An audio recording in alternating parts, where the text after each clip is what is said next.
VXRT stock analysis and price predictions for Wednesday. Is it a buy or not? I'm breaking all this down in this brief and short 1-minute video.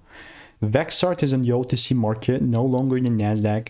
And I can tell you one thing is that even though it's like 38 cents, I don't think that this plane crash is going to survive. Obviously, I'm kidding. But the idea here is that it's melting down still, right? What's the likelihood that we keep going down? Well, if you like genuinely ask me, it's quite high. And that's my directional bias. Am I saying that I'm selling Vaxart now? Absolutely freaking not. But what I'm doing is just sticking to my rules that I've refined over 45,000 videos in 5 years. You know, so if you want to stay tuned and get free sauce, click the first link in the description and I will continue to keep you updated. And I'm curious if I have...